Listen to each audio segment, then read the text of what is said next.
Hello students, how are you? This is NK Singh and you are watching me on my YouTube channel Study Singh where we take care of your studies. So आज हम lecture number 11 शुरू कर रहे हैं, chapter number 2 class 12 physics, जिसका नाम है electric potential and capacitance. सो बच्चों, आज हम कुछ छोटे छोटे टॉपिक जो हैं उनको कवर करेंगे, राइट और ये जितनी भी फिजिकल क्वांटिटीज़ आज हम पढ़ेंगे, जितने भी रिलेशनशिप आज हम ड्राइव करेंगे, ये न्यूमेरिकल के पॉइंट ऑफ व्यू से बहुत इंपॉर्टेंट है. इन रिलेशनशिप्स को हम बहुत ही फ्रिक्वेंटली यूज़ करते हैं न्यूमेरिकल्स में, राइट. सो सबसे पहला टॉपिक जो आज हम कवर करेंगे, इट इज़ पोलराइजेशन वेक्टर, जिसे हम कैपिटल P से रिप्रेजेंट करते हैं. And it's basically give you the measurement of polarization of any dielectric, right. So इसके बारे में हम डिटेल में डिस्कस करेंगे आगे, right. Then we will derive the relationship between position vector and sigma p, right. We have already know what is sigma p, right. Then we will try to understand a new physical quantity here that will be known as electric susceptibility, right. सो इसको आप बहुत ही carefully जो है understand करेंगे, right. इसको हम एक Latin letter है जिसको हम कहते हैं चाई, राइट, उससे इसको हम रिप्रेजेंट करते हैं. तो first we will try to understand what is electric susceptibility is, and then we will see कि इसका पोलराइजेशन वेक्टर के साथ क्या रिलेशनशिप है, right. Later on we will discuss the relationship of electric susceptibility and dielectric constant, that is capital A. इन दोनों के बीच में एक रिलेशनशिप है, उस रिलेशनशिप को हम ड्राइव करेंगे और समझेंगे, right. Then we will discuss a new physical quantity that is known as dielectric strength, right. So we will see that what is it basically, right. And in last we will discuss electric displacement vector that will represent by capital D, right. और हम ये जो displacement vector है, इसका relationship polarisation vector के साथ क्या है, ये जो डिस्प्लेसमेंट वेक्टर है इसका रिलेशनशिप सस्केप्टिबिलिटी के साथ क्या है, ठीक है, ये सब भी आज के लेक्चर में हम ड्राइव करेंगे. सो आई होप सो इस सीरीज़ के जितने भी लेक्चर्स हैं उन सब से आप गो थ्रू हो गए होंगे. So like and share these videos with your friends, subscribe the channel and do not forget to press the bell icon. तो चलिए आज का लेक्चर हम शुरू करते हैं. बच्चों चलिए अब हम सस्केप्टिबिलिटी इस वर्ड को थोड़ा सा आप ध्यान से समझने की कोशिश कीजिएगा. Susceptibility and polarization vector, right. इन दोनों को हमें समझना है. पोलराइजेशन वेक्टर हम समझ चुके हैं, तो बेसिकली यहाँ पर हम सस्केप्टिबिलिटी क्या है ये समझेंगे, राइट. और इसका पोलराइजेशन वेक्टर के साथ क्या रिलेशनशिप है हमें ये समझना है, राइट. तो सबसे पहले एक इवेंट जो है इसको हम कंसिडर करके चल रहे हैं. लेट अस सपोज वही कि हमारे पास दो चार्ज प्लेट थी, अपोजिट चार्ज प्लेट, और इनके बीच में हमने एक डाइलेक्ट्रिक मटेरियल रखा है, राइट. सो वो डाइलेक्ट्रिक मटेरियल पोलराइज्ड हो जाएगा, और अगर वो पोलराइज्ड हो गया है तो हम उसकी पोलराइजेशन वेक्टर जो है, उस पोलराइजेशन वेक्टर को हम कैलकुलेट कर सकते हैं, राइट.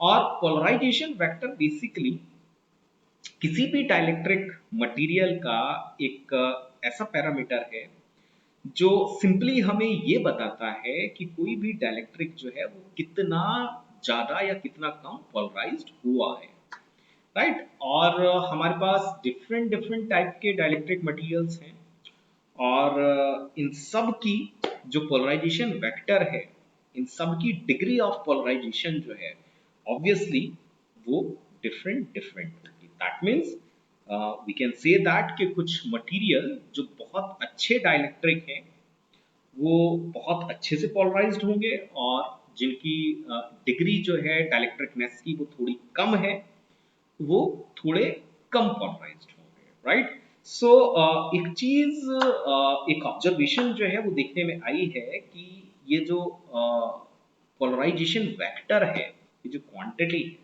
राइट, ये प्रोपोर्शनल होती है रिड्यूस इलेक्ट्रिक फील्ड के.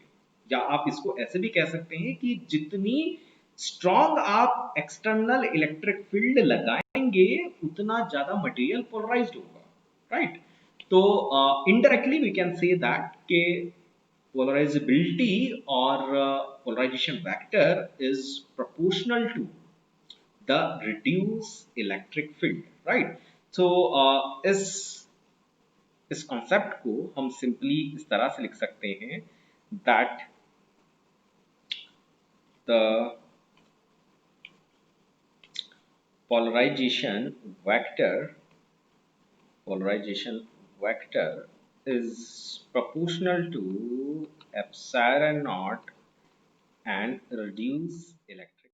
So बच्चों ये हमारे सामने एक इक्विटी है and this is the sign of proportionality, right. अगर हमें इसको हटाना है तो हमें यहाँ पर एक कांस्टेंट ऑफ प्रोपोर्शनैलिटी जो है इंट्रोड्यूस करना होगा, right.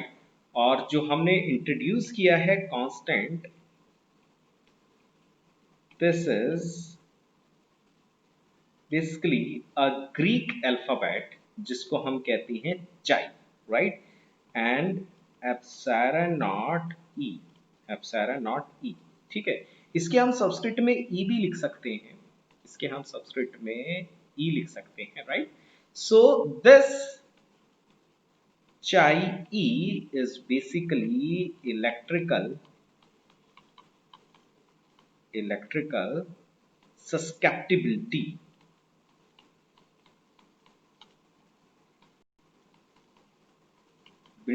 of dielectric, right। so यहाँ से we can find out the value of this thing and it is epsilon naught e, right। so this is a kind of relationship or you can say the formula of electric susceptibility, right। and from here this is capital E basically, right। and from here we can calculate the unit of electric susceptibility, right। और वो क्या होगी, let's see that। so this is polarization vector, इसकी unit हमने अभी निकाली थी, that is coulomb per metre square. और ये यूनिट भी बेटा जो सस्केप्टिबिलिटी की यूनिट है, it is important. So please try to remember how we have derived it, right. And epsilon naught की जो यूनिट है हमारे पास, this is coulomb square per newton per metre square, right. And the unit of electric field is Newton per coulomb, right। so we have seen that कि यहाँ पर हमें क्या मिलेगा, this is coulomb per meter square on the numerator and on the denominator we will have Newton से ये Newton cancel out हो गया, कूलम से कूलम कैंसिल आउट हो गया 1, so we have coulomb per meter square, that means unitless, right। so electric susceptibility is unitless and one more thing is that it is also dimensionless too, it is also dimensionless too, right। so you have an example of quantity which is not only unitless but dimensionless also। so remember the quantity is electrical susceptibility। चलिए बच्चों अब dielectric strength को समझते हैं, किसी भी dielectric की dielectric strength क्या होती है इसको हम समझते हैं। So this is the definition of dielectric strength, पहले इसको हम पढ़ लेते हैं फिर इसको हम समझेंगे, right. So according to this the maximum value of the electric field, please pay attention, the maximum value of the electric field that can be applied to the dielectric without its electric breakdown, is known as the dielectric strength of the dielectric, right? So इस definition में एक word आया है electric breakdown. चलिए पहले इसको हम समझते हैं कि what is electric breakdown is, right? So देखिए हमने ये दो प्लेट्स ली थी जो हमारी पोलराइज्ड मीन्स ये हमारी चार्ज प्लेट थी. This is positive charge and this is negative charge, right? और यहाँ पर मैंने एक डाइलेक्ट्रिक रखा था, राइट? और ये है इलेक्ट्रिक फील्ड जो हमने अप्लाई करी है, राइट? अगर ये इलेक्ट्रिक फील्ड में अप्लाई ना करता तो उस केस में अगर हम नॉन पोलर डाइलेक्ट्रिक की बात कर रहे हैं तो वो उसका जो सेंटर ऑफ पॉजिटिव चार्ज है और जो सेंटर ऑफ नेगेटिव चार्ज है वो एक दूसरे से या एक दूसरे पर कोलाइड कर रहे होते, ठीक है? जिसकी वजह से जो नॉन पोलर डाइलेक्ट्रिक होते हैं उनके पास अपना इंडिविजुअली इलेक्ट्रिक डाइपोल मोमेंट नहीं होता, राइट? लेकिन जब हम उनको एक एक्सटर्नल इलेक्ट्रिक फील्ड में रख देते हैं तो वो मॉलिक्यूल स्ट्रेच हो जाते हैं लाइक दिस. अब तो ये आप बहुत अच्छे से समझ चुके होंगे कि ये इस तरह से स्ट्रेच हो जाएंगे and this is negative and this is positive, right? तो जैसे जैसे हम ये एक्सटर्नल इलेक्ट्रिक फील्ड जैसे जैसे हम ये इलेक्ट्रिक फील्ड जो है इंक्रीज करेंगे ये मॉलिक्यूल हमारा और स्ट्रेच होता रहेगा और स्ट्रेच होता रहेगा, राइट? और एक ऐसी सिचुएशन आएगी जब ये इलेक्ट्रॉन जो है इस एटम या मॉलिक्यूल के अंदर, ठीक है, ये निकलकर बाहर आ जाएंगे, right? And this is known as electric breakdown of this dielectric, right? So the maximum value of electric field, ये maximum value of electric field, ठीक है, जो ये मॉलिक्यूल जो ये डाइलेक्ट्रिक जो है सहन कर सकता है without happening its electrical breakdown is known as dielectric strength of a dielectric material, right? और ये डाइलेक्ट्रिक स्ट्रेंथ जो होगी ये डिफरेंट डिफरेंट डाइलेक्ट्रिक मटेरियल्स के लिए डिफरेंट डिफरेंट होगी, राइट? तो दोबारा से इस डेफिनेशन को हम देखें. So the maximum value of the electric field that can be applied to the dielectric without its electric breakdown is known as dielectric strength of the dielectric, right? And let us suppose कि इन दोनों plates के बीच में जो distance था it is t. सो हमने electric field और potential के बीच का एक रिलेशनशिप जो है वो ड्राइव किया था. So according to that E maximum is equal to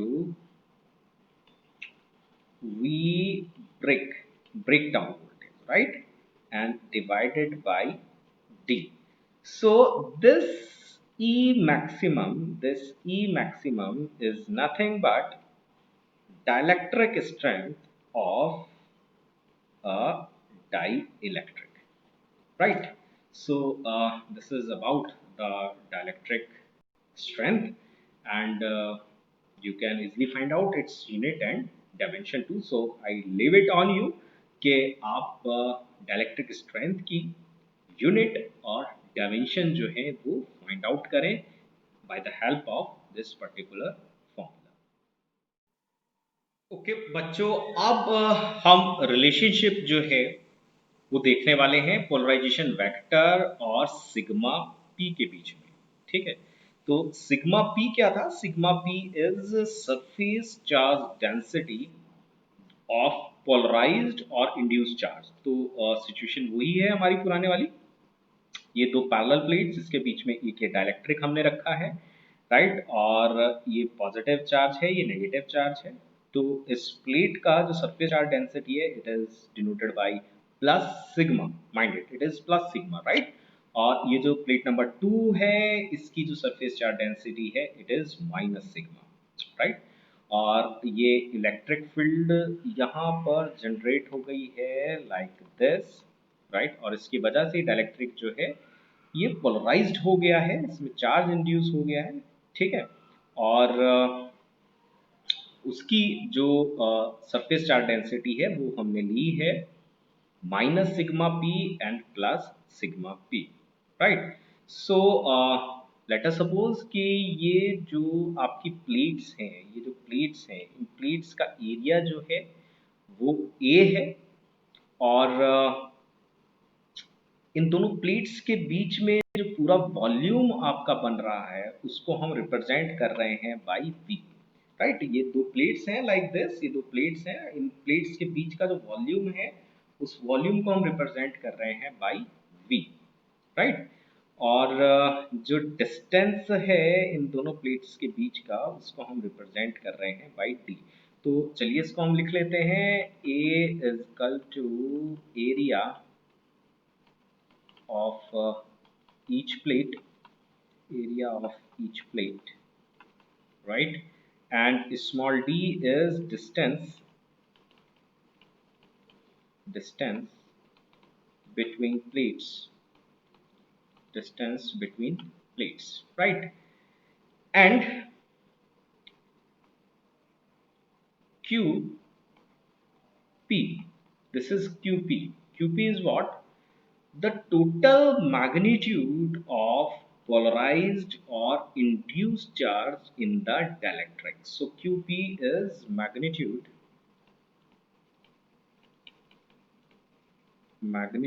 of polarization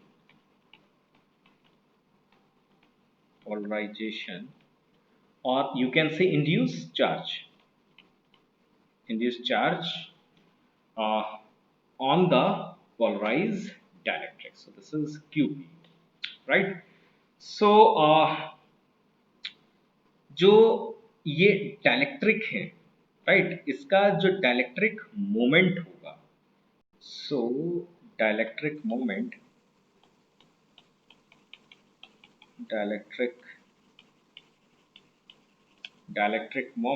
of dielectric as a whole, right, it can be find out by qp into d, right. So यही हमारा डाइपोल मोमेंट की definition होती है, charge and the distance between these two charge, right. So जो basic सा हमारा formula था वो क्या था, P is equal to 2QL, so L 2L you can consider as D, right. So student, we can write down the dielectric moment of dielectric. So the dielectric moment of dielectric is basically QPD. So we can write down sigma P A, QP की value हमने रख दी, और D, right. और this area into depth is nothing but volume, so we have sigma P into V, right. और जो polarization vector है उसकी definition क्या है, it is the total dielectric moment per unit volume, right. So by the definition of electric, by the definition of polarization vector, so we can write down by the definition of polarization vector, right. So P is what? Total dielectric moment of dielectric per unit volume. So it is sigma P by V. So V से V cancel out हो गया and we have sigma P, right. So here we have reached to a very important conclusion that polarization vector is nothing but sigma P. So please remember this relation, right. It is become very handy for the numericals. Okay, so student चलिए अब हम susceptibility, electric susceptibility और dielectric constant के बीच का जो relationship है उसे drive करेंगे, right?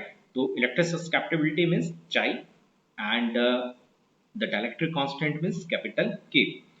So we will start from a very non equation to us, and that is the equation of reduced electric field, right?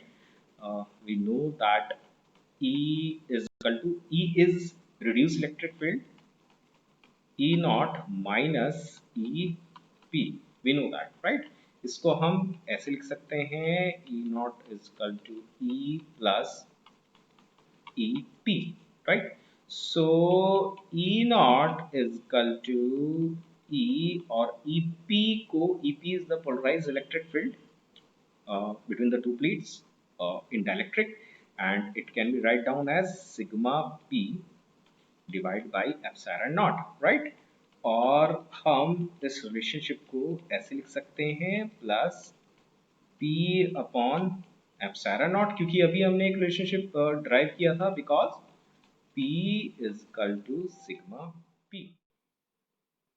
So I can also write down E is equal to E naught is equal to E plus, और P का एक और relationship बच्चों में पता है, P is equal to epsilon naught E, right? So हम यही रख देते हैं epsilon naught E and divided by epsilon naught, right? epsilon naught से epsilon naught cancel out हो जाएगा and we have E naught और E भी हमने कॉमन ले लिया है, so 1 plus chi E, right? और इसको हम ऐसे लिख सकते हैं E naught by E is equal to 1 plus chi E, right? और ये जो पूरी की पूरी क्वांटिटी है, it is nothing but K. It is the ratio of E naught by E. So it is dielectric constant, right? So we can write down K is equal to 1 plus chi E. So this is again a very important relationship. चलिए बच्चों, अब हम electric displacement vector और dielectric constant capital के, इनके बीच में क्या relationship है इसको समझते हैं, right? So we have to basically derive it. We know that अभी हमने ड्राइव किया है D is equal to epsilon naught E and plus P. Magnitude form में हमने इसको लिख लिया है, राइट? लेट अस से दिस इज इक्वेशन नंबर 1. इस इक्वेशन को हम डिवाइड करेंगे by capital E. So we have come to D by E is equal to epsilon naught E by E and plus P by E, right? So E से E cancel out हो गया, we have left with epsilon naught plus P by E, right? अब देखिए, I know that के P is equal to epsilon P है and E is equal to sigma upon epsilon naught है, not basically that. E is equal to, that is reduced electric field, right? And it is sigma minus sigma P by epsilon naught, right? So ये values जो है हम यहाँ पर substitute कर दें. So we have D by E is equal to epsilon naught and plus sigma P and divide by sigma P, and ये epsilon naught जो है ये ऊपर चला जाएगा like this, right? Okay, now the one more thing is that we know about dielectric constant, और dielectric constant का हमने एक expression derive किया था. It is K is equal to E naught by E, right? और E naught होता है sigma upon epsilon naught, और E की वैल्यू आपकी ये है, तो sigma epsilon naught से epsilon naught cancel out हो जाएगा basically, right? So we have left with sigma upon sigma minus sigma P, sigma upon sigma minus sigma P. सो इस एक्सप्रेशन को थोड़ा सा हम सिंप्लीफाई कर लेते हैं. It is D by E और यहाँ पर हमने एलसीएम ले लिया sigma minus sigma p. So we have left with this and plus sigma p epsilon naught. So we have come across d by e is equal to sigma p epsilon naught से cancel हो जाएगा. So we have left with sigma epsilon naught and divided by sigma minus sigma P, right. और देखिए k की value जो है that is sigma upon sigma minus sigma P है, right. So we can write it down like capital K sigma naught, right. And from here we can write down that d is equal to sigma epsilon naught and E sigma. This is basically d is equal to k epsilon naught and E, right. So this is the expression that you have to remember. Or in vector form same expression can be write down as k epsilon naught E, right. In vector form this thing can be write down as this. Okay चलिए अब जो हमने सबसे पहला जो relationship जो drive किया था उसको हम दोबारा देख रहे हैं. So according to this d is equal to epsilon naught E plus p epsilon naught E plus p, right. So इसको मैं लिख सकता हूँ position vector p is equal to d minus epsilon naught E, right. और d की value हम ये वाली यहाँ पर सब्स्टिट्यूट अगर कर दें so I have left with p is equal to epsilon naught k E minus epsilon naught E, right. और यहाँ से we can take common epsilon naught E और हमें जो मिलेगा that is k minus 1, k minus 1, right. अब we know that susceptibility, electrical susceptibility is nothing but k minus 1. So ये value हम सब्स्टिट्यूट कर देंगे. So I have left with p is equal to electrical susceptibility epsilon naught E. So this is again a very important expression that we have reached out, right. So this expression, right. ये expression जो है by the point of view of numericals are very useful. So it is my personal advice that please try to remember these expressions.